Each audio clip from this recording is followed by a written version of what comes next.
Berdasarkan laporan sebanyak 63 halaman yang dirilis FIFA terkait proses naturalisasi 7 pemain Malaysia, yaitu Gabriel Palmeiro, Facundo Garces, Rodrigo Olgado, Imanol Machuca, Joao Figueiredo, Hector Hefel, dan John Irazabal, FIFA menolak ajuan banding oleh FAM.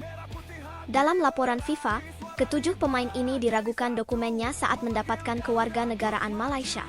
Hal tersebut sesuai dengan hasil penyelidikan yang dilakukan FIFA. Dan banding yang diajukan oleh Malaysia hampir tidak punya dasar atau alasan lagi untuk mengajukan banding.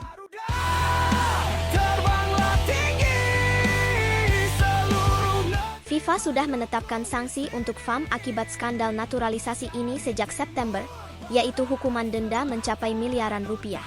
Dan untuk ketujuh pemainnya turut dilarang beraktivitas selama 12 bulan mulai dari tanggal 26 September serta didenda.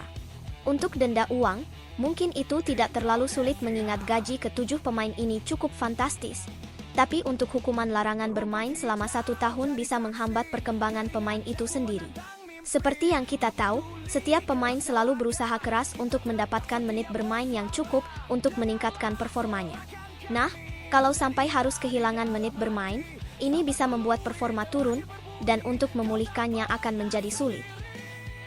Media lokal Scoop melansir, ada potensi FIFA bisa menghukum FAM lebih berat, dan FAM tidak punya bukti lagi untuk mendukung banding yang diajukan. Simpelnya, FAM keras kepala dan justru mempertanyakan kredibilitas FIFA. Harimau Malaya berpotensi bisa dicoret dari ajang kualifikasi Piala Asia 2027, mengingat skandal seperti ini juga pernah terjadi pada Timor Leste di tahun 2016. Saat itu Timor Leste mendapat hukuman berat dari FIFA karena skandal pemain ilegal. 29 laga yang sudah dijalani oleh Timor Leste dengan pemain yang kena skandal tersebut dianulir oleh FIFA, dan Timor Leste dicoret dari ajang kualifikasi Piala Asia.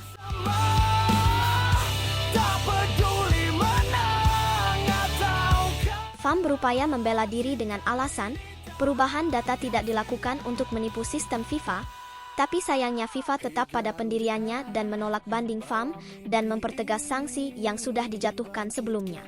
Kasus ini juga menarik perhatian dari Konfederasi Sepak Bola Asia. Sekretaris Jenderal AFC, Datuk Seri Windsor Paul John, memperingatkan pemerintah Malaysia untuk tidak ikut campur dalam urusan internal FAM, karena ini bisa membuat sanksi FIFA semakin berat jika ada intervensi politik dari pihak pemerintah Malaysia.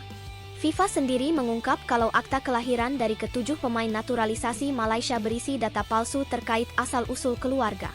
Beda dengan pemain naturalisasi timnas Indonesia, meskipun dibilang hanya modal songkok, tapi nyatanya seluruh pemain memiliki silsilah keluarga yang jelas. Dan hal ini sudah diselidiki terlebih dahulu dari pihak PSSI sebelum para pemain bisa melanjutkan proses naturalisasi untuk mendapatkan status kewarganegaraan Indonesia.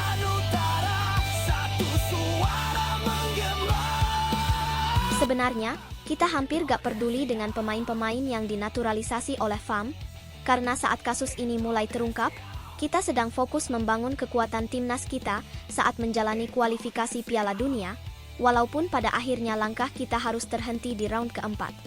Tapi sayangnya, beberapa fanbase Harimau Malaya di media sosial justru menggiring opini dengan menampilkan foto ketua PSSI dan Presiden FIFA, seolah Indonesia punya andil dalam kasus yang menimpa FAM Malaysia. Meski begitu, banyak juga netizen Indonesia menanggapinya dengan santai. Beberapa menilai ini hanya drama di dunia maya dan cerminan fanatisme supporter yang kadang berlebihan. Sepak bola bukan cuma sekedar permainan di lapangan, tapi juga bisa menjadi pertaruhan harga diri bagi pendukung dan negaranya. Jadi kita tetap harus kritis tapi jangan merendahkan pihak secara personal.